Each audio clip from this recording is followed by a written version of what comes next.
¿Cómo está mi gente? En un capítulo más de Los Nopalitos TV, en Cantineando, donde cada trago se convierte en una historia y cada historia queda plasmada en la barra. Y hoy vamos a hablar de un lugar muy icónico en Monterrey, que muchos realmente conocen, pero pocos realmente entienden lo que viene siendo la fundidora de Monterrey, ¿o no, mi Huicho? Así es, primo. Hoy vamos a ir a investigar, a platicar de esos famosos mitos que existen a raíz de Fundidora como empresa en aquellos años de 1900. Y ahorita nos vamos a ir de la mano para estas pláticas. Nada más y nada menos que nuestro compadre, historiador, Alberto Casillas, señores. ¡Un fuerte aplauso! Trae porra, Aricio. Bienvenido y gracias por aceptarnos la invitación. Al contrario, gracias a ustedes por invitarme. Vamos a pasar un rato agradable, ¿no, historiador, o no? Claro que sí, claro, exactamente, Rolando. Vamos a platicar un poco sobre la historia de Fundidora, de sus mitos y sobre todo lo que llama mucho la atención a la gente, los fantasmas. ¡Ah, canijo! Muy buena. Hoy le vamos a entrar a todas las secciones de Nopalitos. Exactamente. Y pues bueno, Rolando. Pues sin más preámbulo, ¡comenzamos!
Oye, historiador, ¿qué cree usted que es lo que haga falta para poder platicar más a gusto aquí en una cantina? Pues yo creo que le falta una cervecita. Claro, Ay, porque pues estamos vez. aquí en la casa del Generoso. Así es. Que estamos aquí en...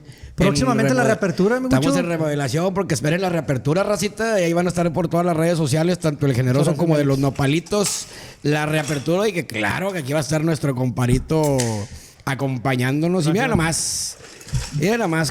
Pásame el encendedor. El encendedor está quedado por ahí. Una disculpa, hombre. Bueno, ahorita Sí, lo abrimos. ahorita la abrimos, no pasa nada. Ahorita te lo Pero paso para allá. si este le sabe. Pásame de aquel lado. Ahorita como quiera Si lo abrimos. este Oye, le sabe hay que hacer un excelentemente. pequeño paréntesis. Historiador, usted no me va a dejar mentir que de las nuevas generaciones hoy en día van a Fundidora, pero realmente no saben la historia, ¿no? Exactamente, la nueva generación de nacidos aproximadamente en el año 1999, 95 para acá, pues casi la mayor parte de los jóvenes ven el parque como un lugar de esparcimiento, de recreación y no tanto como lo que es un museo de sitio y arqueología industrial. Es decir, ¿qué era antes Parque Fundidora? Una empresa siderúrgica que lideró no solamente el norte de México, sino que convirtió a Monterrey en un emporio industrial. Correcto, y llevó yo creo que a Monterrey. Bueno, antes de empezar con la historia. Claro, saludcita.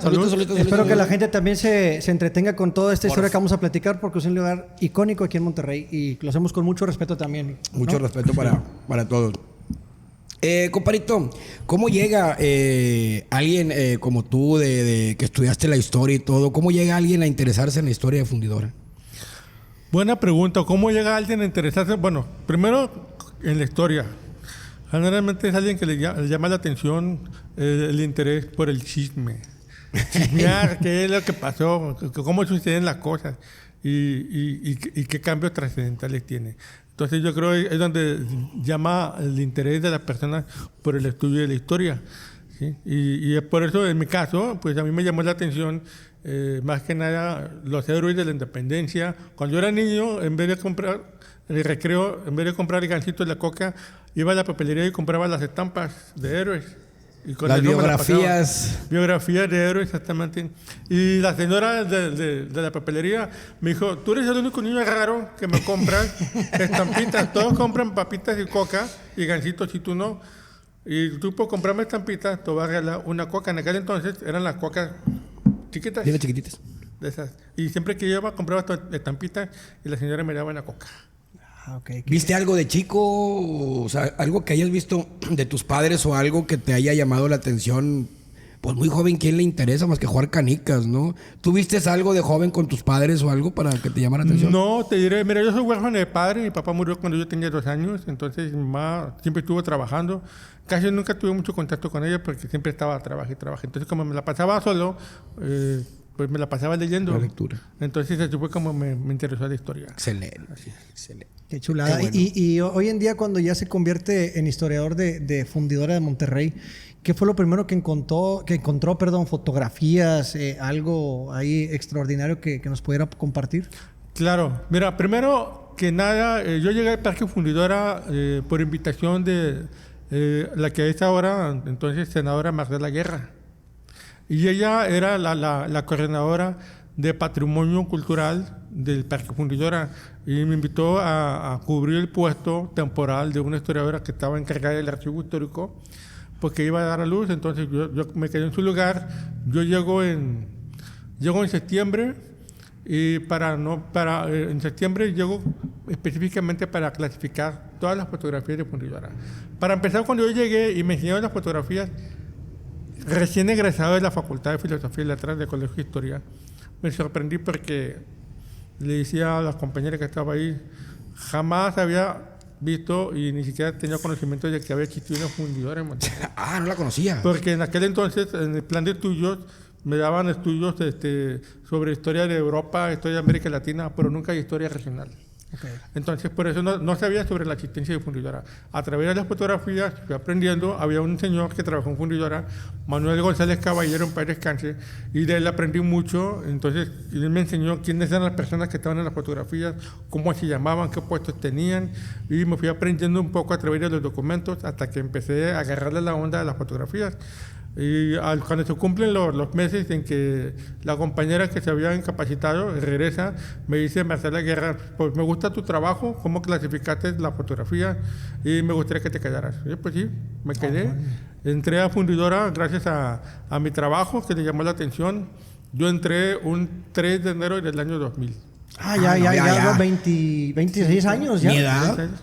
Bueno, fuera. ¿Y qué fue lo que más le impactó al ver esas fotografías sin clasificar? Lo que más me impactó de la fotografía fue la de Guillermo Kahlo, el padre de Frida Kahlo, contratado por Adolfo Prieto en 1909. Son fotografías del interior de la fundidora, las máquinas, cómo funcionaban antes, los edificios que hoy en día están como antes, para qué servían, la gente que trabajaba ahí. Trabajaban como nosotros con ropa normal, no había equipo de seguridad. Estamos hablando de fotos de 1909, donde la gente trabajaba al fuego vivo con sus ropas normales. Y si nos ponemos a interactuar hoy en día, a entender esas fotografías, vemos que estar en contacto con el fuego, pues estabas expuesto a grandes accidentes, Claro. sobre todo a quemaduras, intoxicaciones, y eso es lo que me llamó la atención de la gente, de que pues eran muy fuertes para trabajar, porque en aquel entonces no existía la Constitución Mexicana de 1917, donde trabajabas 8 horas. En aquel entonces trabajabas 12 horas continuas. En chinga, va. En chinga, Y cuando tú te das cuenta, compadre, ¿cuándo te das cuenta de la magnitud histórica? Dices que no sabías que había una fundidora en el estado. Pero ¿cuándo dices tú, ay cabrón, la fundidora tiene historia aquí en Nuevo León? ¿Cuándo te cae el 20 a ti? Mira, ahí me cae el 20 precisamente en el año 2003, cuando el Parque Fundidora inicia un proceso de regeneración del espacio, de pasar de un parque urbano a un museo de sitios de arqueología industrial. Entonces, el director del parque en aquel entonces, Luis Carlos Treviño de la Garza, solicita el archivo histórico, donde estábamos el arquitecto Víctor Cavazo, la historiadora Magdalena Peña y un servidor.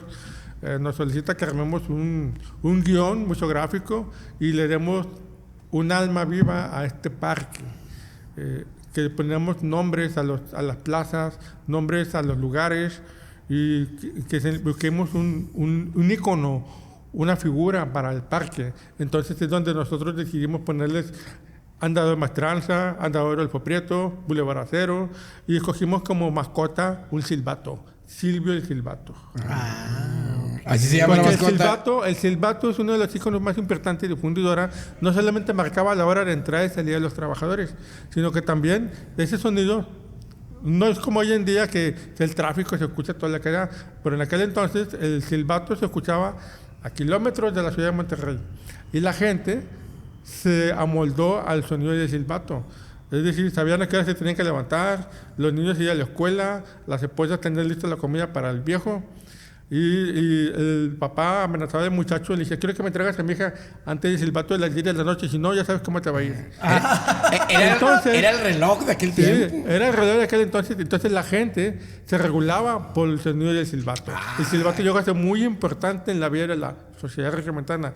Cuando cierra el fundidora en el 86, el silbato deja de funcionar, se apaga para siempre y se pierde una identidad parte de los regiomontanos, del sonido, de que ellos mismos se guiaban por ese sonido. Sí, por eso siempre llegamos tarde, compadre. Yo recuerdo vagamente, yo vivo muy cerca aquí de Parque Fundidora, en lo que es hoy Parque Fundidora, que se escuchaba, no sé cuánto tiempo tengan de haberlo apagado, que eran, no sé, tipo 8 de la noche, escuchaba muy, muy fuerte. Entonces, pero ahorita regresando, ahorita que estamos hablando del Parque Fundidora, vamos a irnos a los inicios. ¿Cómo nace la Fundidora de Monterrey? Claro, bueno, pero mira, ¿cómo nace la fundidora? Nace de la visión de un italiano. Generalmente, la fundidora no nace de empresarios mexicanos, nace de extranjeros. Uno de ellos es el italiano, Vicente Ferrara. Él fue gerente de la fundición número 2, que era la compañía fundidora y afinadora Monterrey, que estaba lo que ahora es Fundidora 2, Parque Fundidora 2, donde está Félix Gómez, toda esa área. Sí. Bueno, entonces este señor ve que en la época de Porfirio Díaz, en 1900, hay un gran crecimiento de rieles de ferrocarril, tendidos de rieles en toda la República Mexicana, provenientes de Europa y de Estados Unidos, y así como acero estructural para edificios. Y él decía, ¿por qué no mejor construir una empresa mexicana que produzca lo que se traen del extranjero?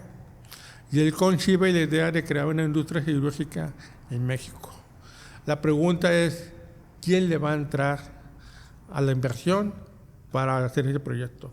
Va a invitar a un francés, León Signoret, de la Ciudad de México, a un vasco español, Antonio Basagoiti, y a un norteamericano, un banquero, Eugenio Kelly.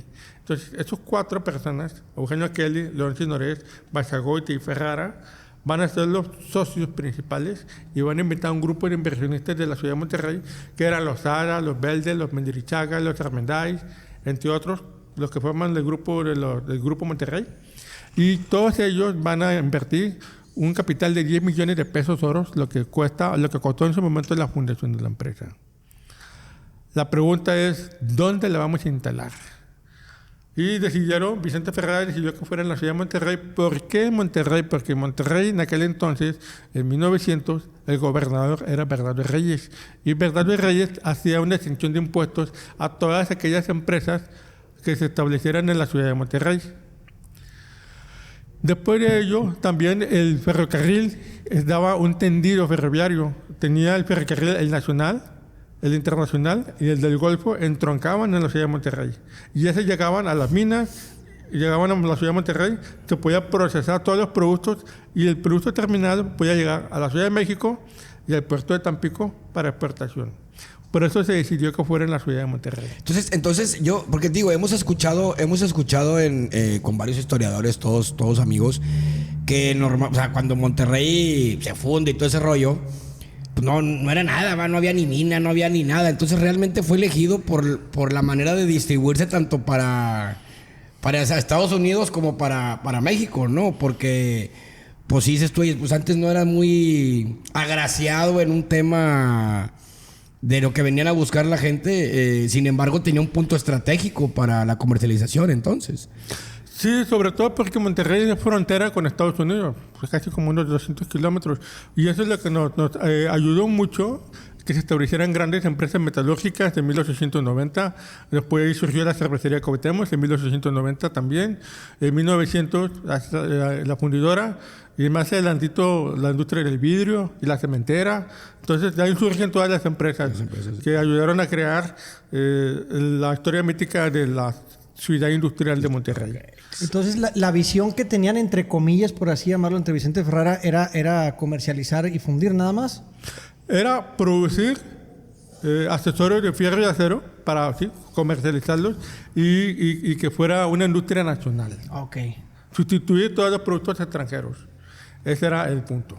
Ya. Esa era la visión de Vicente Ferrara. Aquí la otra pregunta es, una vez que se haga esa visión, ¿a dónde hay que comprar la maquinaria? Y la compraban de Estados Unidos. Es la influencia norteamericana. Aquí en Monterrey llega 3 influencias. La británica a partir de la industria textil, la alemana a partir de la industria cervecera y del vidrio, y la norteamericana en todos los ámbitos del management industrial. Ahí fíjate, 1900 dices que se funda. Y es bien interesante porque era una empresa muy grande, dio trabajo a muchos. ¿Qué tan avanzada era la fundidora para esa época? O sea, si lo vemos ahorita actual, abrir una empresa, pero para esa época, ¿qué tan avanzada estaba? Bueno, si estamos hablando en términos de México, era algo novedoso, algo nuevo, porque no había una industria siderúrgica. Había ferrerías en el país, pequeñas fundiciones, pero no una fundidora integrada, donde tuviera un departamento de materias primas, un horno alto, un departamento de aceración, laminación y producto acabado. O sea, una cadena productiva integrada. Por eso en aquel entonces sí era algo novedoso, algo nuevo. El problema es que en México, en 1900, la mayor parte eran campesinos y ganaderos, tenían otras actividades distintas a técnicos siderúrgicos. No había técnicos siderúrgicos en aquel entonces. Ok. Y ahí, por ejemplo, ¿qué tan difícil fue arrancar en la fundidora? Porque pues nadie sería trabajar sobre el acero. ¿Qué fue algo complicado para en aquel entonces los obreros o cómo? Sí, un poco complicado porque ¿quién iba a echar a andar la maquinaria? Número 1. Y número 2, ¿cómo hay que enseñar al mexicano el arte de transformar la materia prima en acero? Y recurrieron todos estos empresarios a Europa y a Estados Unidos. Se trajeron técnicos siderúrgicos. Aquí en la ciudad de Monterrey, específicamente en fundidora, hubo austrohúngaros, polacos, norteamericanos, ingleses, franceses, italianos y españoles. Todos ellos contratados por fundidora para echar a andar la maquinaria y enseñar al mexicano el arte de transformar la materia prima en acero. Y es como los mexicanos aprendieron de ellos todas las artes y llaman a la fundidora la maestranza. ¿Por qué la maestranza? Porque para ellos fue una maestra que les dio una nueva forma de vida, de trabajo y de visión. Hablando de hecho, compadre, de los extranjeros, eso te iba a preguntar cómo fue traerlos, ya nos dices para allá para enseñarles, pero ya estaba dentro del proceso de planeamiento de cuando iban a empezar a ver, vamos a hacer esto, sí, pero antes de abrirla, o sea, o antes de, vamos a traernos a alguien, antes de contratar gente, me imagino, ¿sí fue planeado eso de traerse o cómo fue la traída de los extranjeros? Yo pienso que sí, porque para empezar los empresarios, Vicente Ferrara era de la industria vitivinícola, pero era gerente de la Fundición número 2, una empresa metalúrgica. Antonio Basagoiti, vasco español, tenía una industria tabacalera y de industria textil. Y Eugenio Kelly era un banquero. Y León Cisneros manejaba las tiendas de Liverpool, fábricas de Francia.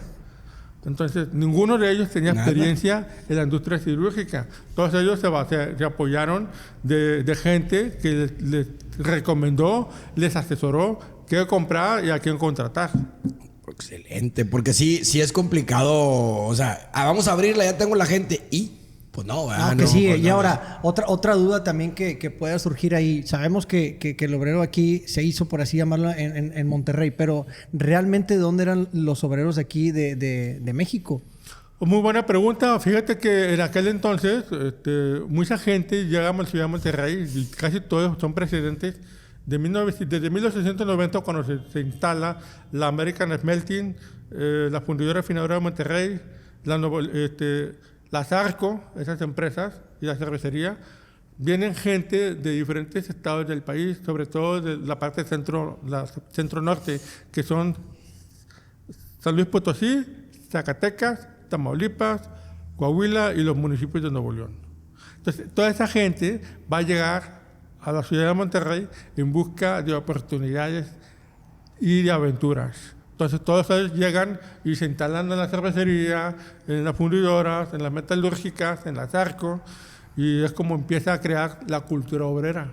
Es lo que te iba a preguntar. Sí. ¿Crees que ahí nació el obrero industrial aquí en Monterrey? Exactamente. Y por eso cuando está el corrido de Monterrey, te habla del corrido del barrio de San Luisito. El San Correcto. Luisito, casi todos vienen de San Luis Potosí. Entonces, te puede decir que casi todos nosotros somos descendientes de toda esa gente que vino de esos estados a engrosar a las nacientes industrias que se estaban desarrollando aquí en la ciudad de Monterrey. Ya. Bueno, no sé si esté bien o esté mal, pero no es algo el tema de que hablábamos de barrio solito que hacían la cantera y todo ese tema, ¿o no? ¿Es correcto? Sí, platicábamos también que ellos ahí también platicábamos de ese tema es con... parte de, y me imagino que era una integración de entre la cantera y pues ocupaban obreros la fundidora. Ahora, ¿no? hoy en día pasamos ahí por Parque Fundidora o entramos más bien, vemos hornos, vemos máquinas todavía como tal, así a grandes rasgos. ¿Qué realmente producía la fundidora de Monterrey? Fundidora producía en sus inicios fierro y acero. Fierro en sus primeras etapas para producir bancas, balaustradas, molinos de caña, ejes para carruajes de ferrocarril y sobre todo cercos y barandales para las casas, los negocios. Si usted va al banco que está aquí en Zaragoza y Morelos, el Banorte, que es un edificio antiguo, sí. Los protectores, los ventanales son de fundidora. Ahí tiene una leyenda, Fundición Acero Monterrey. Originales. Sí, son de fundidora Monterrey. En el Pantón del Carmen tienen también los barandales de fierro producidos por fundidora Monterrey. Después de eso, en 1903, entra el horno alto número 1 en funcionamiento y con ello la industria siderúrgica en América Latina y empiezan a producir rieles de ferrocarril y acero estructural para edificios, vigas, generalmente. Que ahorita, compadre, vemos pues un México diferente a aquellos años, pero en aquellos años pues, todo era novedad, ¿no? Ahorita lo comentabas tú. ¿Qué tan importante fue la fundidora o ver ese tipo de monstruo? Porque realmente cuando estudias fundidora te das cuenta que era un monstruo de empresa para aquellos años. ¿Qué tan importante fue para el desarrollo del país como tal, de México como tal? Pues fue muy importante en el sentido de la generación de empleos, porque Fundidora empezó a colocar, fue como un tentáculo, como un pulpo, empezó a tener agencias comerciales específicamente en Veracruz, en Yucatán, en la Ciudad de México, en Guadalajara, en Chihuahua y en El Paso, Texas. Y va a formar sus agencias comerciales para dinamizar la pequeña industria que iban haciendo y conformándose, y es como Fundidora empieza a vender sus productos en esas zonas, empieza a formar polos de desarrollo regional y con ello la generación de empleos. Okay. Sí, pues al final del día se distribuye la chamba hacia todos lados, ¿no? Pero estamos hablando que esa etapa empieza hasta después del periodo revolucionario. Va. ¿Y qué tan cierto? Bueno, no sé si sea cierto o no, desmiéntanos. Dicen. ¿Qué tan cierto es que era la única en Latinoamérica pues en aquellos años? Sí, durante los primeros 40 años fue la única empresa siderúrgica de América Latina. Hay gente que dice que Guadalajara tuvo su primer horno alto, pero hay la diferencia que un horno alto, ellos manejaban un horno como un zacuaco, mientras que aquí en Fundidora es una industria siderúrgica integrada, es decir, tienes un departamento de materias primas, un horno alto, un departamento de aceración y un departamento de laminación. Es decir, agarras la materia prima, coque, mineral de hierro y piedra caliza, y esa la transformas en el rabio en el horno alto y la afinas en acero en el departamento de aceración. En el departamento de laminación, ese acero le da forma como rieles, alambrón, varillas, en diferentes formas como aceros no planos. Y por eso es que se llama la primera industria siderúrgica de América Latina, hasta que en la Segunda Guerra Mundial va a surgir en Monclova, Coahuila, AMSA, Altos Hornos de México. Y en Brasil, Volta Redonda.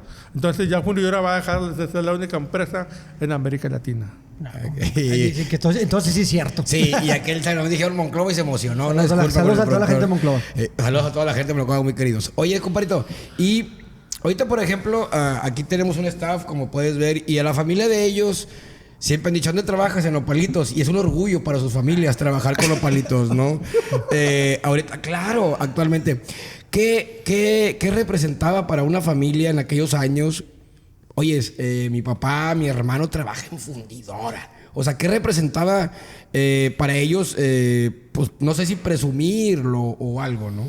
Pues estás en lo cierto, en el sentido de que para ellos formar parte de la gran familia era un privilegio, porque Fundidora era la mejor empresa, mejor pagada en toda la ciudad de Monterrey.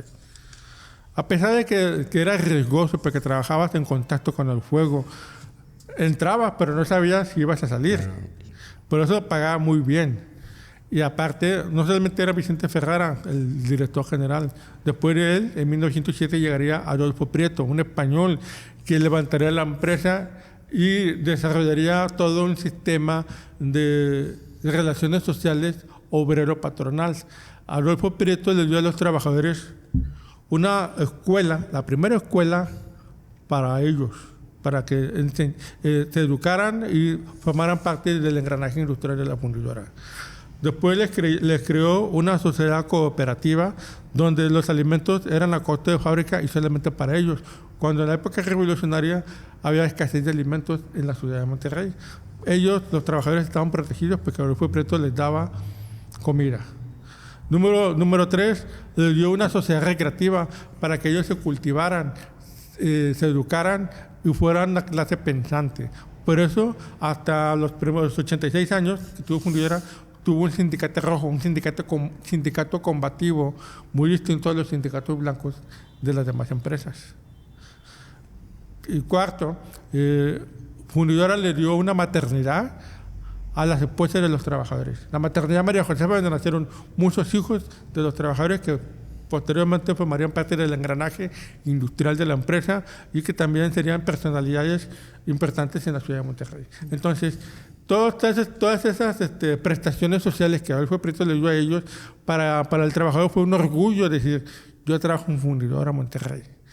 Y por eso fue una empresa generacional donde padres, abuelos, tíos, hermanos, cuñados, sobrinos, todos trabajaban en Fundidora. Y hoy en día no es raro encontrar a una persona que diga, mi papá trabajó en Fundidora, un tío, un primo, un cuñado. O sea, en la ciudad de Monterrey es raro que alguien no haya tenido un familiar que haya trabajado en Fundidora. Nos platicó, perdón, primo, el ingeniero Erasmo, compadrito Erasmo de Guadalupe, que una de las primeras colonias de Guadalupe nace a raíz de la fábrica fundidora, que también querían darles vivienda.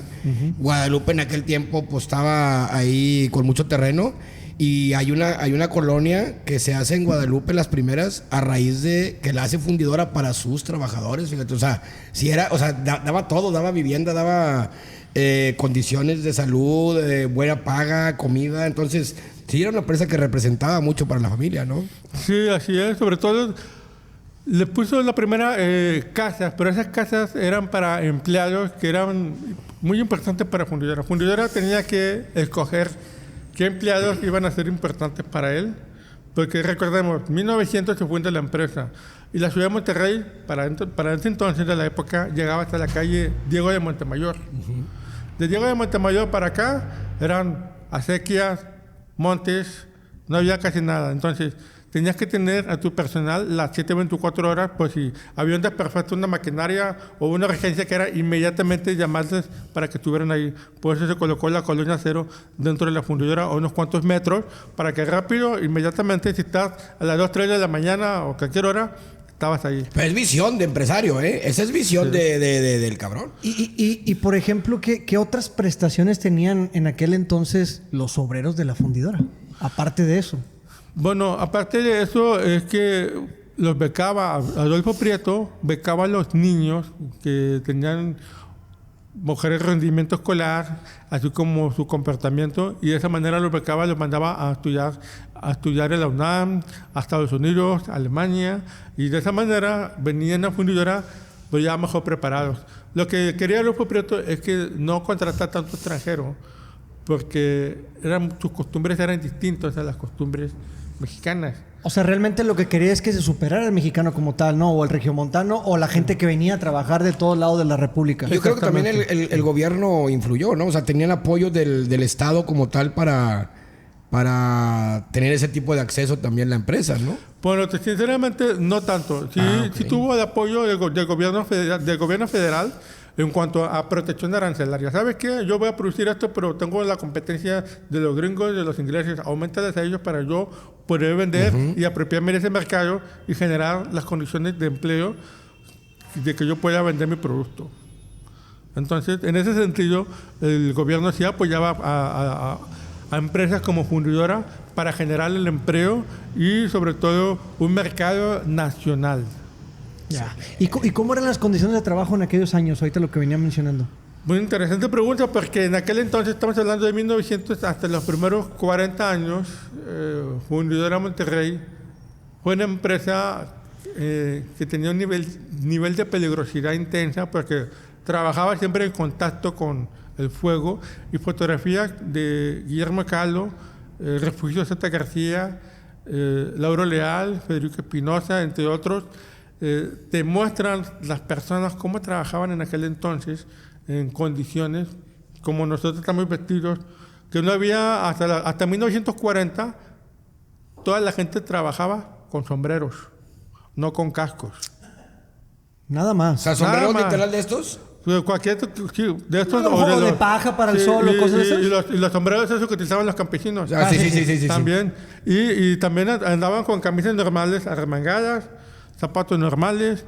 Te diré que los primeros guantes de carnaza llegan hasta los años 30, 33 aproximadamente.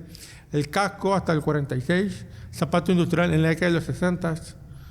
Entonces todo llega ya muy tarde. Sin embargo, en la Constitución mexicana se crea la protección al trabajador en cuanto a 8 horas diarias. También se crea la Secretaría General del Trabajo, la Secretaría del Trabajo en la década de los 30, y el Seguro Social llega a Monterrey en 1942, 43, donde exige al patrón indemnizar a los trabajadores y darles seguridad social. Antes, por ejemplo, el primer mexicano que murió en Fundidora, Esteban Ponce, dejó su viuda, y todos los funcionarios de Fundidora dijeron: ¿cuánto le debemos dar a la señora por la vida de Esteban Ponce? Y en los informes anuales le dan a la señora 3 pesos durante un año como ¿Indemnización? como compensación de la muerte de su esposo. Entonces digo yo, no puede ser que 3 pesos valía la vida de Esteban Ponce en aquel entonces, porque no había el reglamento de trabajo. Sí había reglamento de trabajo, pero no se aplicaba, solamente estaba en letra, pero los empresarios no le aplicaban en aquel entonces. Pero en aquel entonces, por ejemplo, la familia no podía reclamar algo más, o la gente como que, No, oye, porque- dame durante más años. Sí. ¿No se podía eso? No había leyes. Porque No, o en sea, aquel no- entonces los diputados siempre estaban en favor del empresario, Pero a que ver, en favor del obrero. pero a ver, compadre, o sea, hablamos de que cuando llega la Constitución y cuando llega el seguro y todo ese rollo, pasaron 30, 40 años. En esos 30 años el empresario nunca vio que, oye, es una empresa que voy a manejar productos muy pues, cabrones, ¿no? ¿No les dio por la seguridad o qué onda? Mira, lo que pasa es que, y ahí están los documentos de Fundidora señalando lo siguiente: Adolfo Prieto, para poder producir la mayor cantidad de acero, necesitaba que sus trabajadores trabajaban intensamente. Obviamente ellos siempre iban a pelear por sus derechos laborales. ¿Cómo le hago yo? Imaginémonos que estemos en la figura de Adolfo Prieto. ¿Cómo le hago yo a Adolfo Prieto para que mis trabajadores me trabajen mucho sin respingar menos?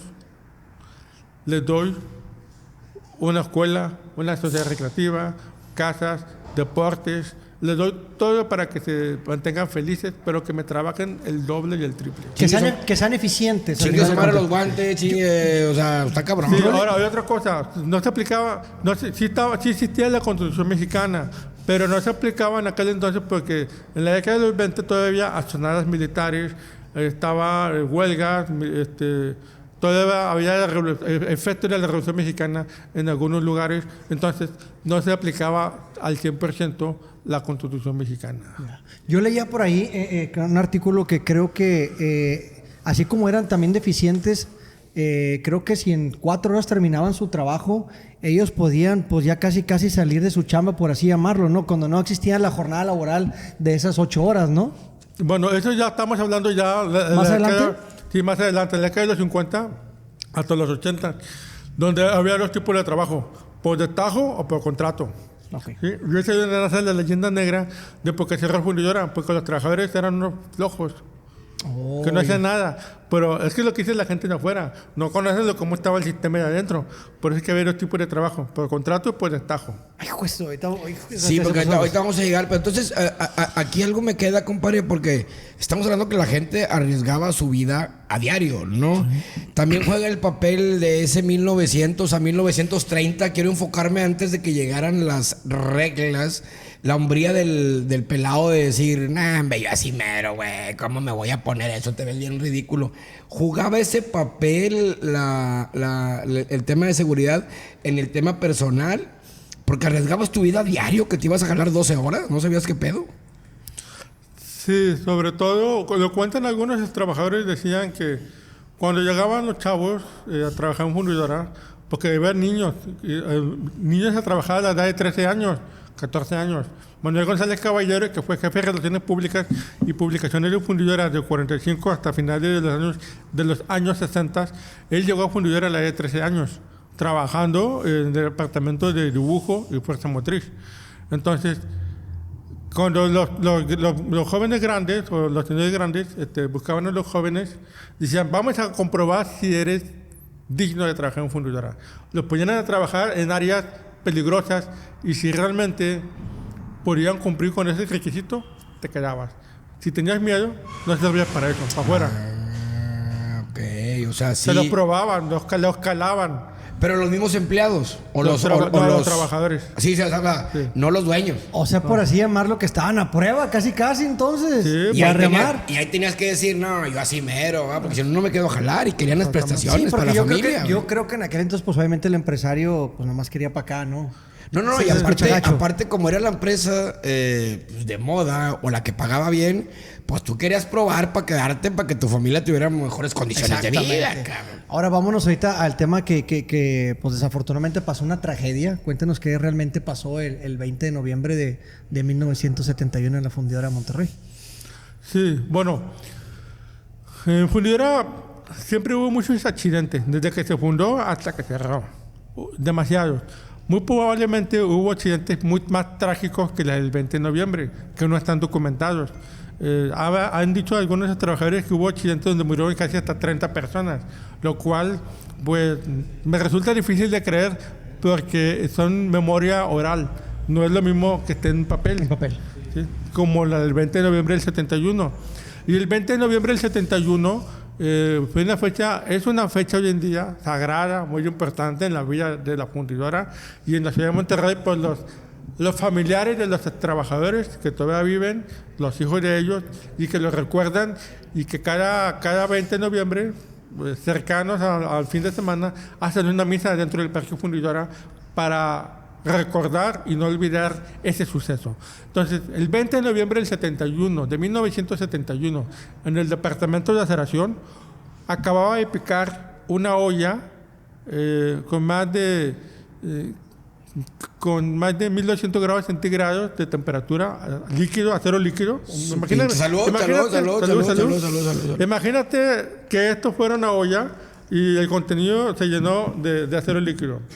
Entonces tenía que estar el gruista, levantar la olla y moverla al centro del área de grúa, donde estaban los carritos y los trabajadores. Había un nivel de piso donde un trabajador levantaba una palanca y por un orificio de la olla llenaba las coquilas. A 1800 grados. Sí, exactamente. Y salían chispas de ese líquido. Entonces, el gruista Moisés Reina Reséndiz, ya tenía 40 y tantos años, 20 y tantos años de experiencia. Entonces, no había margen de error. Ya el señor ya lo sabía. Y ya saben todos los trabajadores, en una cuadrilla de 16 trabajadores. Y ese día se dice que el gruista, cuando levanta la olla, la lleva al centro y después hacia el área de carga para estar a un nivel. En esa área se dice que el gruista sufre un infarto y cae sobre las palancas de máxima velocidad. Y en vez de disminuir la velocidad de la grúa, pasa el nivel de carga y llega a la otra parte y arriba otro piso y pega la olla y se balancea y parte el acero líquido que cae al piso. Si en el piso había rastros de agua o de grasa, el contacto del acero líquido de más de 1200 grados centígrados con eso o sea, una onda expansiva de calor y mata instantáneamente a los trabajadores, que los mató, efectivamente. Se dice, hay un libro que escribió Esteban Ovalle, trabajador, se llama Martirio de Fundidora, y también cuentan varios de los trabajadores que hubo uno de ellos que dijo, ahorita vengo, voy a calentar mi lonche y regreso. Cuando regresó, pues no había nadie, entonces estaban muertos. Ay, juez. Y uno de ellos, el ingeniero Homero, tenía 23 o 25 años, recién egresado el joven de la carrera de ingeniero. Él se da la vuelta para escapar y una gota de acero le cae sobre la espalda. Una gota de acero de 1200 grados centígrados. Te abre y te cierra. El otro ingeniero iba subiendo las escaleras del piso cuando recibe la onda expansiva y lo tumba y pega sobre los platos de las coquilas. Entonces varios trabajadores al ver el accidente se dirigen al departamento de aceración y ven todo el aspecto dantesco. Y ven al ingeniero que estaba caído, lo levantan la aguilita y se lo llevan. Y él dice, compadre, te encargo mi billetera, acabo de cobrar. Fíjense, estamos muriendo así el señor preocupándose. Por la raya. Por el dinero. Por el dinero. El chivo a la casa. Y se le andaba cayendo la ropa al señor. Lo llevan a la enfermería y muere. Entonces, ¿pero por qué se muere si estaba muy bien? Sí, pero había respirado la onda expansiva de calor y se había quemado por dentro. Ahora, quiero aclarar también algo. Lo estamos haciendo con todo el respeto del mundo, Así porque es. habrá mucha gente que también nos puede decir que están ahí hablando. Lo hacemos porque conocemos a todo tipo de gente que puede Y decirlo aparte y con mucho respeto a toda la familia que existe hoy en día de los extrabajadores. Así es. Y aparte es parte de la historia, de una manera tanto buena como mala, de la historia del Estado. ¿Cómo crees, compadre, que se haya vivido ese momento dentro de la planta?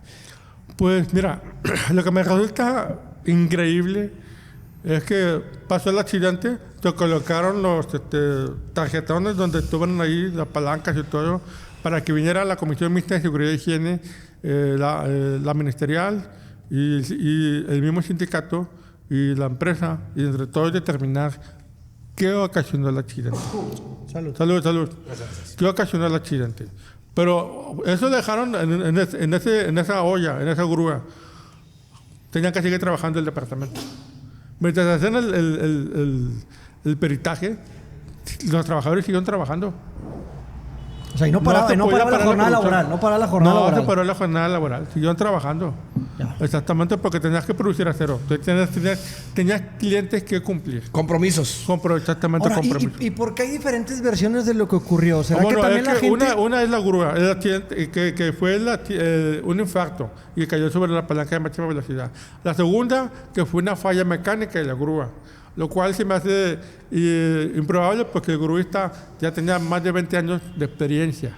Y número 3, que fue en sabotaje, porque en la década de los 70, recordemos que está cerca del movimiento del 68, está cerca también del bloqueo de las minas del Cerro Durango, en la ciudad de Durango precisamente, hasta las minas de Fundidora, y la Liga 23 de septiembre, donde mataron al empresario de la cervecería Cuauhtémoc. Eugenio Garzazada, exactamente.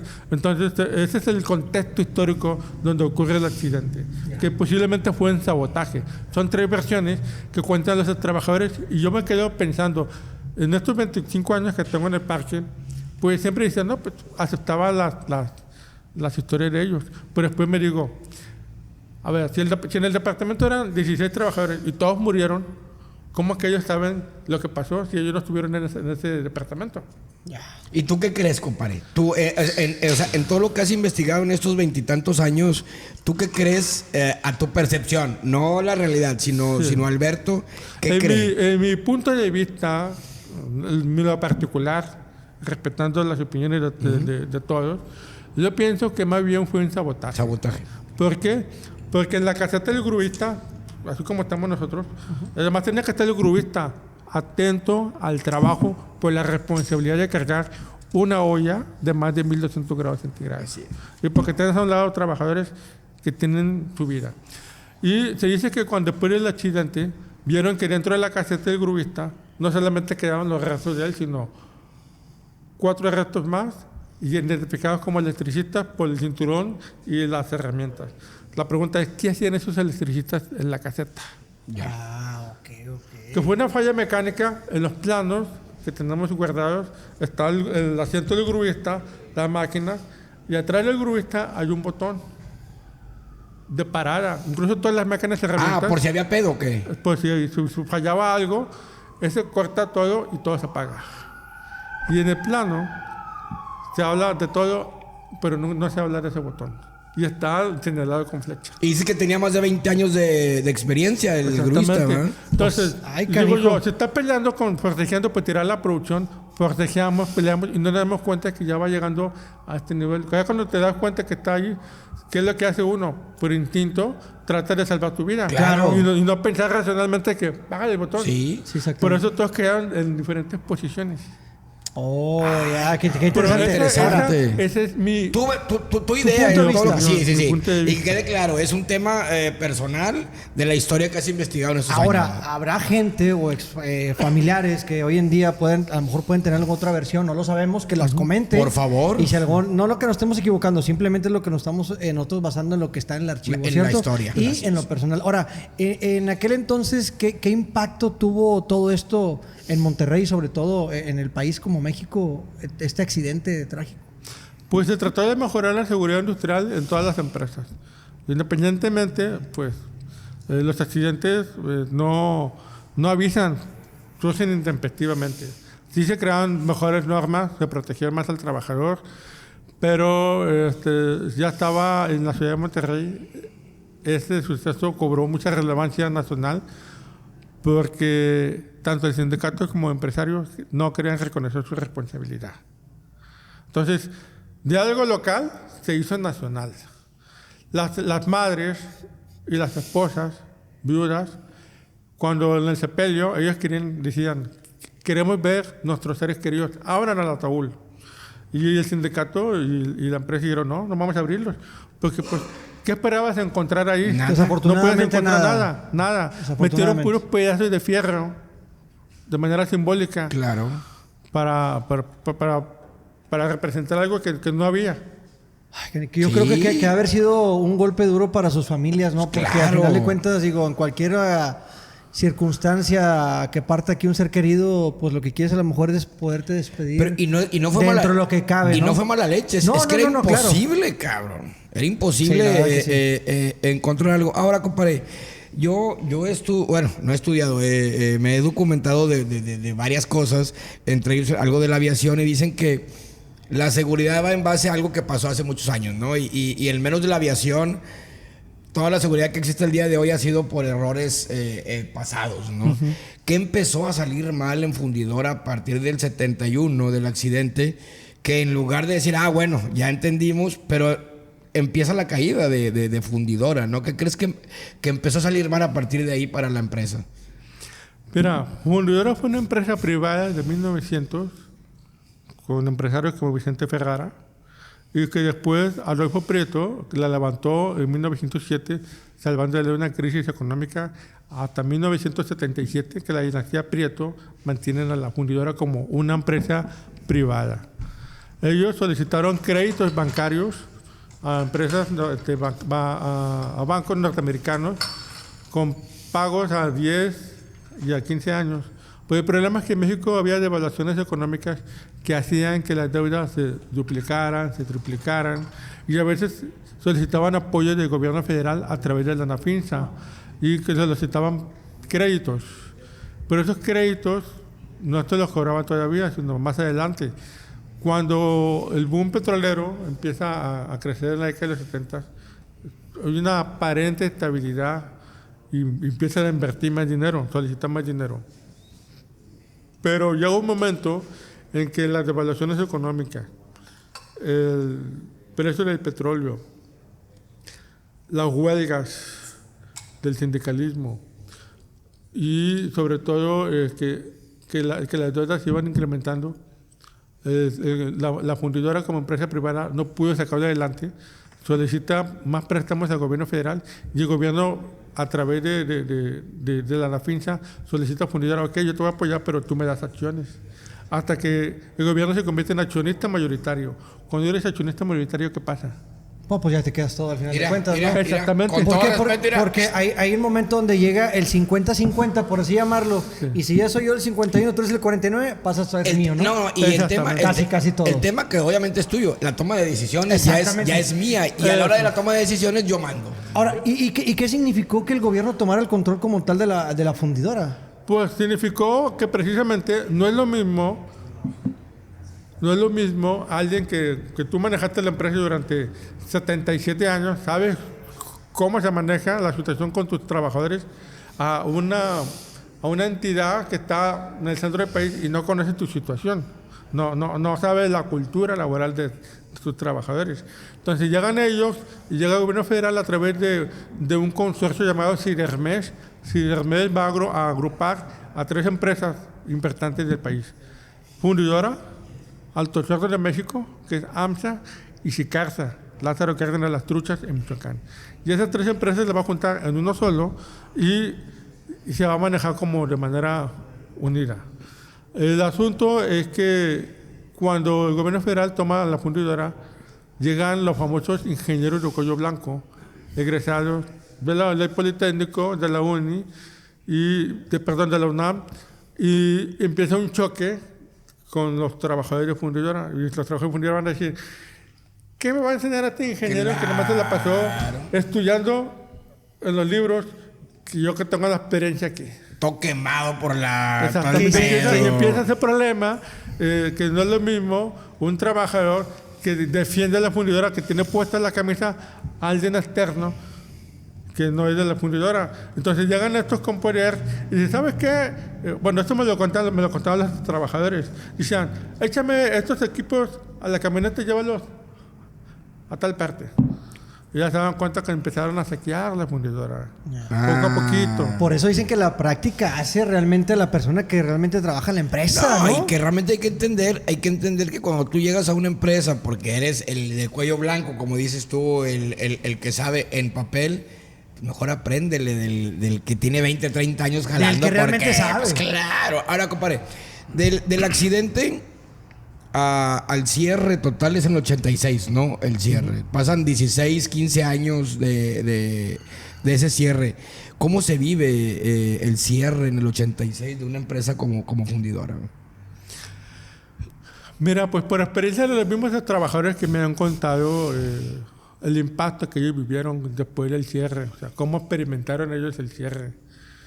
Cuando se da la noticia del cierre de manera de voces, se escuchaba por ahí. El rumor que le llamamos. Entre voces, pero ninguno de ellos decía, no, Fundidora no puede cerrar. No puede cerrar porque es la más importante, es un símbolo de Monterrey. Y pues, ellos jamás posiblemente pensaron que iba a cerrar.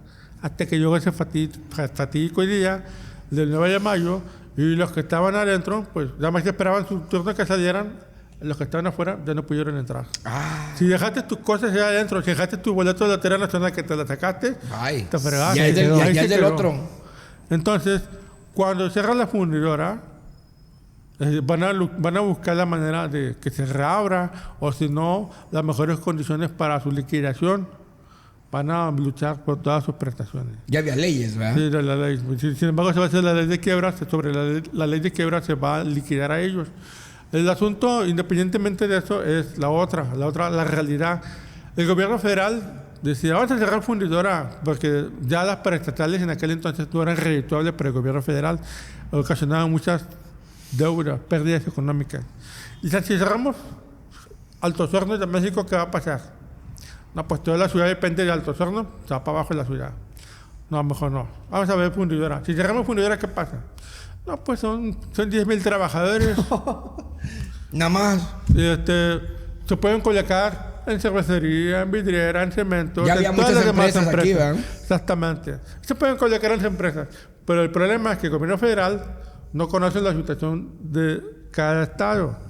Aquí en Monterrey tenemos una cultura del sindicato blanco. Aquí no se protesta, como en la Ciudad de México. Aquí no vemos obreros haciendo huelga en las calles. No. No vemos eso hasta ahorita. Aquí se actúa. No lo vemos nada de eso. Entonces, en aquel entonces, cuando más de 6,000 trabajadores quedan sin trabajo, van a buscar trabajo en las demás empresas.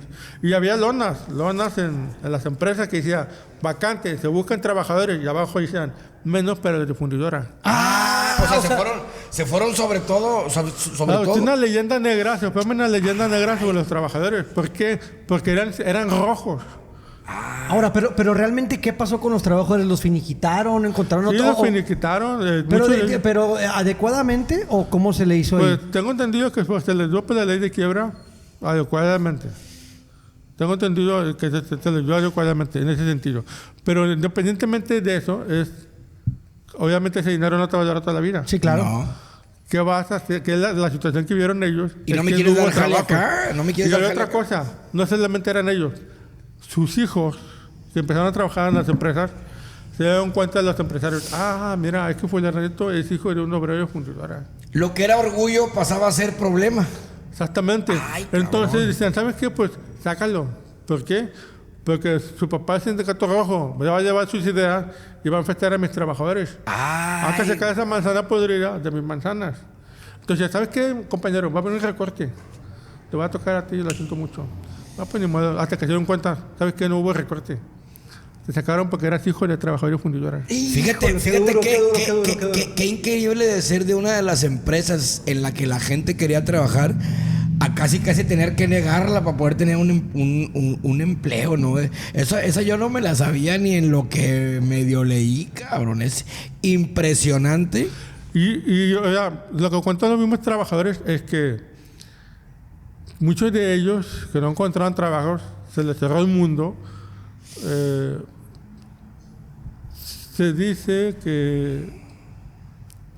que muchos, de que como fundidora les pagaba muy bien, pues tenían 2, 3 casas. Y cuando digo 2, 3 casas es que tenías una doble o una triple vida. Sí, era muy común. Entonces, las esposas los dejaban y ellos las esperaban. Hubo trabajadores que otros que no encontraron trabajo se fueron a Estados Unidos y otros pues pusieron sus negocios, trabajaron en sus negocios personales, cómo lograron sobrevivir. Porque de ir a jalar con la experiencia que tienes, ya no. No, Saludos a todos, cada uno de Claro ellos que sí. que pueden ahorita hoy vivir el ex trabajador. Y la verdad, orgullosos, la verdad, yo sí me siento orgulloso del parque como tal, porque es un ícono. Digo, obviamente no me tocó vivir nada de esa época. Me veo como que trabajé ahí, pero no, soy más joven. Compadre, vamos a hablar un poquito de la actualidad, de lo que hoy conocemos como fundidora, ¿no? ¿Cómo pasa a ser de ese cementerio industrial? Porque realmente así, como era el mejor, fue o llegó a ser un cementerio industrial a lo que hoy conocemos como fundidora, güey. ¿Cómo pasa eso? Cuando Fundidora cierra el 9 de mayo de 1986 para el 10, los terrenos quedan desolados. Es una desindustrialización, los hornos se apagaron, se embancaron, la radio que estaba adentro, y así va a estar 86, 87, hasta que Miguel de la Madrid y en aquel entonces secretario de ahí, Manuel Camacho Solís, dice, pues hay que hacer algo con esos terrenos. Y dice, no, pues vamos a convertirlo en un parque ecológico. Y avisan a aquel entonces gobernador de Nuevo León, Jorge Treviño Martínez, y Jorge Treviño dice, no, pues sí, estamos de acuerdo, hay que crear un parque, porque la ciudad de Monterrey en el 86, 87, 88 estaba viendo un problema de movilidad, porque había un archivo masivo de gente que estaba llegando a la ciudad de Monterrey. Y en aquel entonces estaba el proyecto de la línea 1 del metro, que coincide precisamente con la creación del Fideicomiso Parque Fundidora. Entonces deciden que es necesario crear un lugar de esparcimiento y de recreación. Tamaco Plaza está bien, pero es pequeña, hay que crear uno más grande para la gente. Y es ahí donde surgen esos terrenos que se va a utilizar para crear un parque. Y nada más que una cosa, esos terrenos eran federales. Es lo que te iba a preguntar. Y como eran federales, porque fue desde Cidermes, del 78 al 86, se va a traspasar al gobierno del Estado, pero lo que había encima el terreno se entrega al gobierno, pero lo que está encima es de Sidermes. Y Sidermes se va a reunir con la Secretaría de Industria Paraestatal y el gobierno del Estado de Nuevo León y va a decir, ¿sabes qué? De todo te voy a dejar esto de aquí y todo lo demás me lo voy a llevar porque todo es funcionable, sirve para mis demás empresas. Pues el problema es que en aquel entonces no había presupuesto para desmantelarse y llevarse a las demás empresas. Entonces, cuando se crea el fideicomiso Parque Fundidora, el primer presidente del parque va a ser el licenciado Eugenio Clarión. Todo como Estado ya. ¿Mande? Todo como Estado. Sí, como Estado. Entonces, los empresarios dicen, pues yo no voy a gastar mi dinero. Claro. Entonces, el Estado dice, pues yo no tampoco tengo, ¿qué hacemos? Entonces, los empresarios dicen al gobierno del Estado, pues dile al presidente de México que todas las máquinas que son de Sidermes, porque te las traspasen para que nosotros las vendamos y generar recursos para reconvertir los terrenos industriales a áreas verdes. Y es así como se hace el desmantelamiento de más del 90% del patrimonio industrial de la fundidora. O sea que realmente ellos fueron los visionarios para hacerlo Parque Fundidora, ¿no? Sí, ahora vemos a otro, hay doble lenguaje. Dices tú, visionarios. Por hoy en día, la gente que ve esto te dirá, es que fue una masacre haber destruido más del 90% del patrimonio, no lo hubieran destruido, estaría bien padre. Sí, pero en aquel entonces no se pensaba como se piensa ahorita. Claro. Y en aquel entonces era necesario regenerar los terrenos. Y no había dinero, entonces se seleccionó qué edificios se iban a crear. Y lo que está ahorita en el parque es lo que se entregó al gobierno del Estado. Ya. Ahora, es bien importante ahorita lo que comentas, primo, porque dentro de la visión o no, al final del día, era bien fácil para el gobierno federal o a lo mejor para el estatal decir, se lo vendo a otra empresa que tenga negocio y le vendo el terreno. Y ahorita tuviéramos una empresa, llámese a las actuales de ahorita que son monstruosas, ahí estuviera. Sí. Los gobiernos, yo no sé si el federal o el estatal, el que sea, y felicidades, es decir, vamos a hacer algo para la raza, ¿no? Lo hacemos y a lo mejor los empresarios o algo, porque al final del día la gente que viene, a ver, aquí no tenemos playa, güey. Aquí no tenemos esto. Y cuando viene la gente es, ¿a dónde vas? Quiero ir a Fundidora, güey. Quiero ir a Fundidora porque tiene todo lo que existe ahorita. Y yo creo que le dieron en el clavo al menos para que Nuevo León, turísticamente hablando, sea algo importante. Ahora, yo no sé si realmente no los extranjeros, a lo mejor la gente que viene a visita foránea de Monterrey sepa más de la historia que nosotros mismos. Te voy a decir una cosa, yo creo que sí, porque te voy a decir yo no creo que ni tú ni yo hayamos recorrido todo Fundidora como ha venido un extranjero a recorrerlo. Probablemente porque recorres lo mismo pedacito y te vienes. Y el que viene y le da vuelta al cuadro, güey. Exactamente. Le da vuelta al cuadro. Hay que ir a pendiente de ir a visitarlo, güey. Sí, estaría chido hacer algo ahí. ¿Sí? Y entacuchados, compadre. Que la gente reconozca. Bueno, perdón, adelante. No, sí, tienen toda la razón sobre lo que dicen. Tú ves las máquinas de herramientas con sus placas museográficas ahí y la gente de Monterrey, ¿a qué va el parque? A patinar, a convivir, a recrearse o a los eventos masivos. Pero cuando viene de otros sectores de la República o de otros países, pues van a admirar, oye, ¿qué era aquí? ¿Para qué sirve esta máquina que está aquí? Y empiezan a leer y empiezan a buscar y te das cuenta quién realmente se interesa por la historia de lo que era ese lugar. Exactamente. Y es bien importante, señores. Como saben que nos encanta el béisbol, ahí está el Museo de Historia del Béisbol, de la Liga Mexicana del Béisbol. Sí. Compadrito, ¿qué queda ahorita vivo del fundidor original en el parque? ¿Vivo? Nada. No, en cuestión de máquina o algo, obviamente. Pues mira, lo que quedó hoy en día.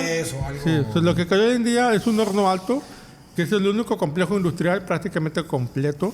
Es decir, está tu horno alto, su puente inclinado, su casa de malacate, su área de instrumentación que hoy se convierte en un restaurante de lingote, tiene su colector, secador y lavador de humedad. Es el único equipo completo. Todas las demás son naves industriales pues, que se restauraron, chimeneas que están descontextualizadas de dónde se encontraban, para qué servían, y algunos que otros edificios. Porque también vemos cuando caminamos, compadre, vemos diferentes tipos de piezas. ¿Son de fundidora? Sí. O sea, pequeñas, ¿no? Que van dejando para que la gente caminando vaya viendo. ¿Son originales también de fundidora? Sí, son originales de fundidora. Mucha gente me ha dicho, ¿por qué se conserva? Digo, se conserva porque precisamente tiene una historia única, porque en ese lugar, gente que trabajó sobre esas máquinas dejaron sus fuerzas, sus legados, sus enfermedades, sus cansancios, sus sueños. ¿Su vida? De toda su vida, exactamente. Entonces, y todas esas piezas para nosotros tienen un valor incalculable. Es decir, si viene el Museo de Historia Mexicana, un ejemplo, me dice, oye, Parque, quiero que me prestes ese torno para exhibirlo. Ah, ok, sí. Nada más que te lo llevas y vas a un recibo de seguro de $20,000. Si le pasa algo, es lo que vas a pagar. Entonces la gente dice, entonces vale $20,000 si me lo llevo. Le dije, no. Si está dentro del parque, eso es lo que vale. Fuera del parque, no vale nada. Porque lo que hace que valga es el espacio que tiene un valor simbólico, la historia, un valor histórico. Y mientras esté adentro, tiene un valor. Afuera, un torno, que parecieron los tornos que están aquí en la Colonia Acero, en la Madero y en la Martínez, que tienen el mismo equipo, es chatarra. Qué bueno Desafortunadamente. Qué bueno que el Estado siga dándole valor a esa historia que al final del día nos representa al regimontano, ¿no? Ahora vamos a pasar a otra parte que nos encanta, Mira, que son las leyendas ahí misteriosas que nos contaba nuestro buen amigo Miguel Blanco. Miguel Blanco, saludos a Miguel. Miguel Blanco nos contó ahí en la sección que tenemos de Expedientes Norteños X, que es otra, a final de cuentas, se dice que se escuchan muchas cosas, que inclusive apariciones o algún otros detalles. ¿Qué ha escuchado usted de ahí dentro de las leyendas que se pueden encontrar dentro del Parque Fundidora? Pues mira, yo había escuchado hace mucho tiempo sobre fantasmas. La verdad, yo no creía sobre los fantasmas. Una compañera que yo cubrí temporalmente me espantaba de que había fantasmas, gente que había muerto en los edificios de la fundidora. Y a veces me decía yo mismo, como que me está diciendo eso para que yo me vaya y no le quite su puesto. Ah, ok. O sea... Sí, entonces dije, no, pues al final de cuentas me aceptaron en el trabajo, igual ella estuvo ahí. Y no le prestaba mucha atención hasta el año 2017, en que me llama más la atención sobre los fantasmas. Y cómo surge es que platico con los guardias de seguridad. Ellos son los que me cuentan las historias, porque ellos velan el parque de noche. Cuando hay eventos en la Arena Monterrey, en el auditorio, mucha gente se va a los estacionamientos y se van en sus carros. Pero hay algunos que son despistados y se pierden en el parque. Entonces va el guardia, los ve y va a ellos, ¿a dónde va? No, pues es que ando perdido, yo ando buscando mi carro. ¿Y dónde lo dejó? No, pues en tal parte. Ah, de aquel lado. Pero a veces me dicen, va el guardia, se encuentra con él y ve que vienen 3 personas. Al final queda un solo señor. Le dije, ¿dónde va usted? No, pues ando perdido. ¿Y sus 2 compañeros? No me vengo yo solo.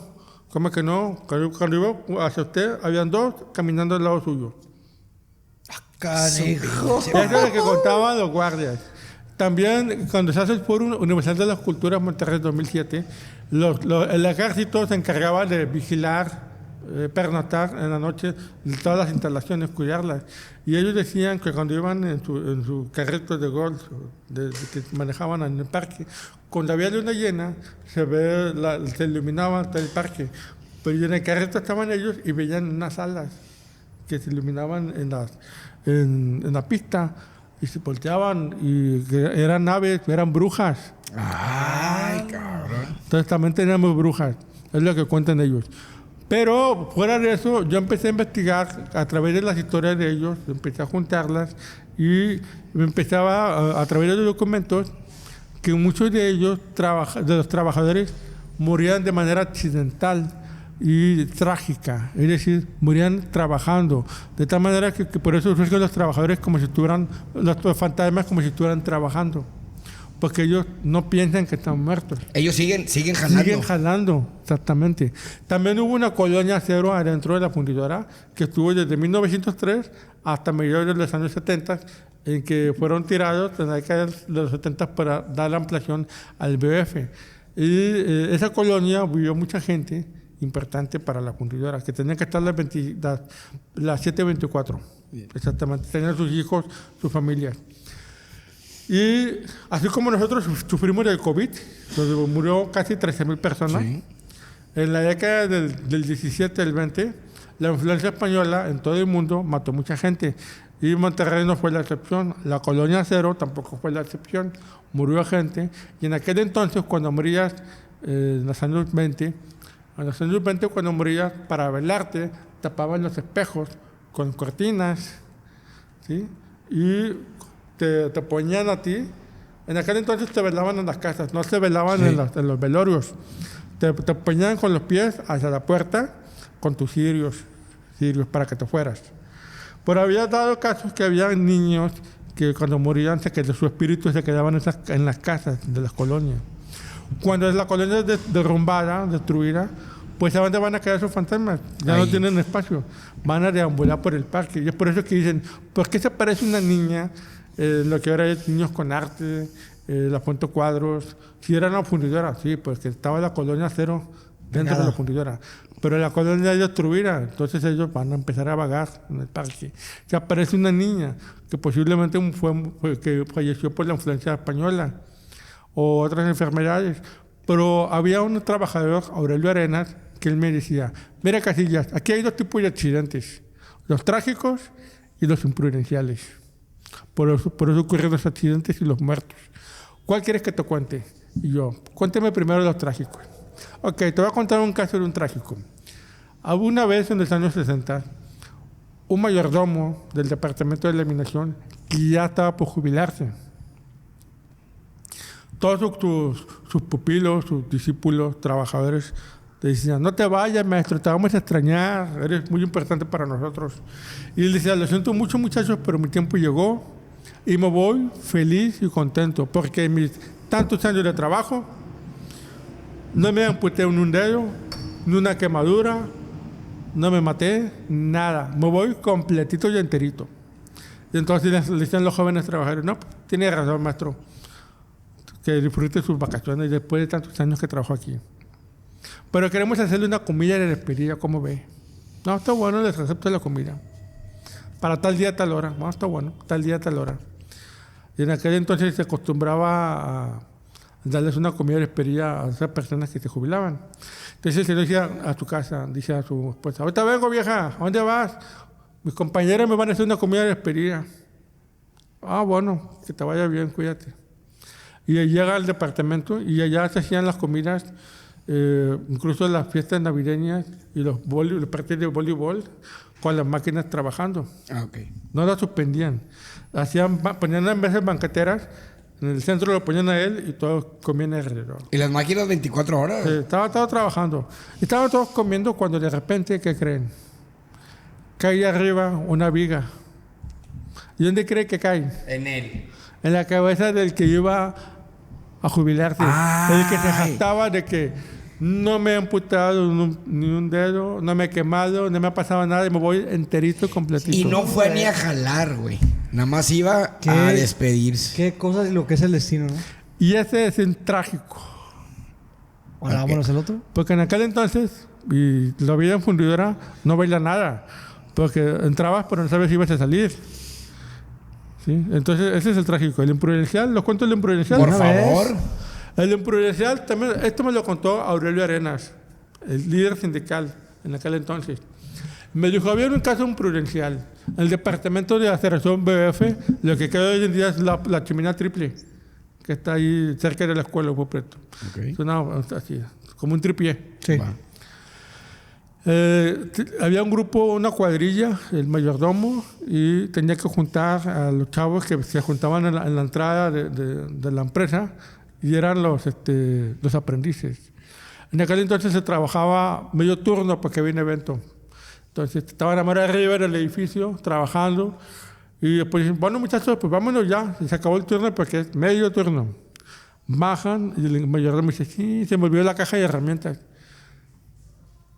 El piso, la nave mide 82 metros de altura. Entonces, como ya quería él, como era el mero, pues manda al aprendiz, un joven de entre 16 y 18 años.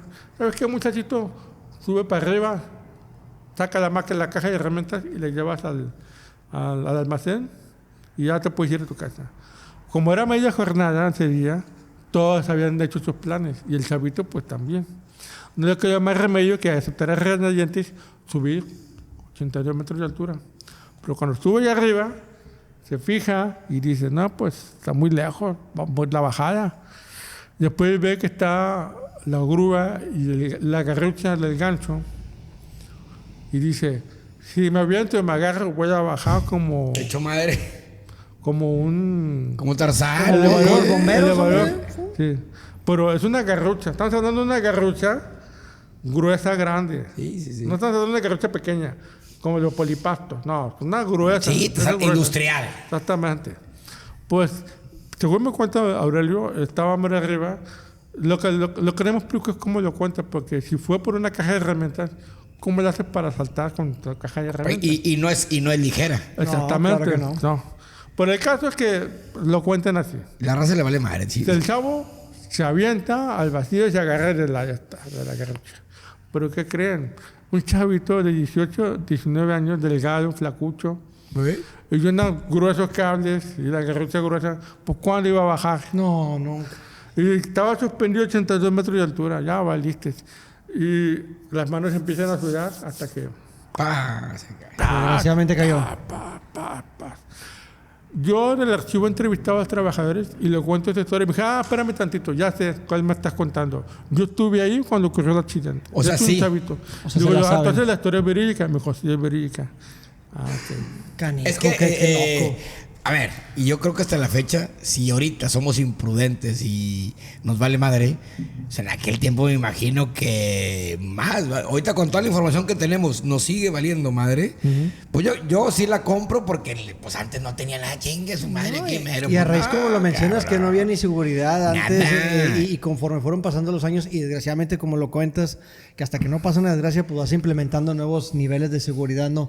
Ahorita también, hablando del cierre de la fundidora, hay un corrido de Carlos y José, ¿no? También. Exactamente, sí, exactamente. Que menciona una cronología de sus inicios hasta el cierre. Y menciona el accidente de la fundidora. Dice, 16 almas se fueron. Queda plasmado en esa canción. Y menciona, un elefante murió, el elefante de acero, el gobierno la cerró. O sea, ellos dicen que cerró fundidora porque el gobierno la cerró. Y es hoy en día es una especie de amargura, de desconfianza del Estado de Nuevo León hacia el centro del país. Porque ellos se apropiaron de una empresa a la mala, que era de los regiomontanos. Y cuando se entrega estos terrenos federales para crear un parque, es como una especie de reivindicación de que ahora es de nosotros. No Y es un tuyo. orgullo para el regiomontano. La verdad, yo sí me siento orgulloso tanto de lo que es la empresa como tal. Por la historia, obviamente no viví esa época, pero lo que es hoy también yo creo que el regio se tiene que sentir orgulloso de lo que fue, de lo que al menos provocó en base a un error para futuras empresas que existen ahorita, yo creo que en todo el país y no sé si en el mundo. Pues algo tuvieron que haber La aprendido. verdad es que es historia, sacrificio y sobre todo, como ya lo mencionas, una identidad regiomontana que hoy en día podemos presumir que existe dentro del Parque Fundidora. ¿Algo extra que quiera compartirse acerca del Parque Fundidora, lo que hoy es en día, o lo que era la Fundidora de Monterrey, para ir casi cerrando este capítulo? Sí, bueno, pues, por ejemplo, tenemos un icono, hoy en día, pues, los iconos son las chimeneas, el silbato de la fundidora, pero en la empresa, lo que era la empresa, tenía como logotipo un elefante. Y ese elefante es muy importante en la historia de la fundidora y de los muchos trabajadores y familias, porque el elefante fue creado en 1925 por Adolfo Prieto. Él encargó la obra a un catalán de Barcelona, España, a Eusebio Arnau, para que creara un logotipo, porque en aquel entonces, cuando tú vendías tus productos, pues vendías bajo el concepto de Compañía Fundidora de Fierro Acero de Monterrey. Adolfo Prieto quería simplificar esa razón social para que la gente se quedara en la memoria y dijeran, fundidora, Monterrey. Entonces, él decide crear como logotipo un elefante. ¿Por qué un elefante? Porque el elefante representaba la fortaleza y la resistencia del acero. El primer logotipo es un elefante asiático pasivo, de 4 patas normales, con un brocado a los costados, donde un lado tenía un indio disparando al sol que representa la población yaquí, y del otro lado un águila frontal, un águila de Porfirio Díaz, en aquel entonces. Hasta que en la década de los 40 se modifica ese elefante por un elefante asiático, perdón, el elefante africano en posición agresiva, con la trompa parada y la pata levantada. Y ese elefante representaba la nueva fundidora Monterrey, la reconversión tecnológica. Pero ese elefante sobrepasa las fronteras de la fundidora y llega a la sociedad regiomontana. Y hoy en día, ¿en dónde está ese elefante? En la Facultad de Contaduría Pública y de Administración, FAPIA, de la Universidad Autónoma de Nuevo León, porque un hijo de los trabajadores fue becario por fundidora para estudiar en la UNAM y estudió contabilidad.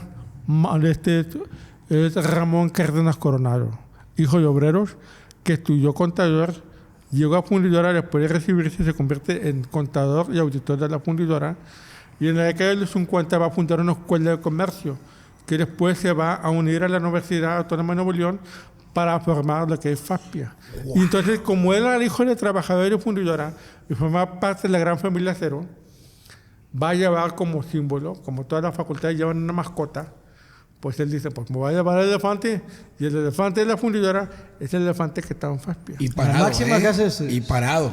Sí. ¡Guau! Qué bonita historia del elefante. Me dejó la piel chinita. Sí. No, la verdad es que anonadados con todo lo que nos ha contado, y mucha gente se puede identificar, y todos los foráneos que han venido a festivales, a muchos eventos que ha habido masivos. ¿Dónde aquí, son? En el Parque Fundidora. Entonces, para que también la gente que es misma de aquí en Monterrey, hay gente caminando, gente corriendo, gente patinando en bicicletas, pues que lo cuiden y que realmente se empapen de la historia que hay dentro de... Que lo disfruten. Exactamente. ¿Alguna red social, compadrito, para que te pueda ver la gente o algo que subas? Tenemos una página en Facebook, se llama Archivo Histórico de Fundidora. Okay. Está nada más en Facebook. Ahí subimos cosas de fundidora. Yo quiero, primero, mandar un saludo porque ahora una amiga se enteró que iba a venir a hablar de fundidora por rebote y dijo, mi abuelo trabajó ahí. Y me lo dijo con mucho orgullo. Ahorita hablábamos de que anteriormente. Entonces, Karina KM, ella va a saber quién es ahí de la oficina. Le mandó un saludito porque dijo, mi abuelo trabajó ahí. Un saludo muy afectuoso. Sí, mi abuelo trabajó ahí y le dije que le iba a mandar un saludo hoy. Entonces, saluditos. Ahora, y recordándole también a la gente, si no me equivoco, o ahí me va a corregir usted, historiador, que está abierto los 365 días del año fundidora, ¿verdad? Nomás para ir refutando nomás el horario, en qué horario estamos ahí en la fundidora. Pues mira, el Parque Fundidora abre de las 6 de la mañana hasta las 10 de la noche. Ok, entonces... Es decir, a las 10 de la noche es en que entran los carros, pero para el público peatonal es hasta las 11 de la noche. No, pues qué chulada, está casi abierto pues muchas horas del día. La verdad, vamos a ser sinceros. He visto las naves y te platicábamos fuera de cámara. Hay mucha historia. No creas que he entrado. O sea, la verdad, pues, tú bien lo dijiste ahorita, primo. Yo creo que la gente de fuera conoce más. Por eso también un saludo muy afectuoso a mi padrino Lacho, a mi hermano, que yo también me adjudiqué como padrino, pero siempre nos ve y me encargó ahí. No me encargó. De mi parte le mando un saludo muy afectuoso porque no siempre nos ve. Sí, siempre nos ve. Saludos a Lacho. Lacho, correcto. Saludos a la... Y pues a la familia en general. Y la gente que se identifique, ¿no? ¿Algo más que quiera agregar para ir finalizando?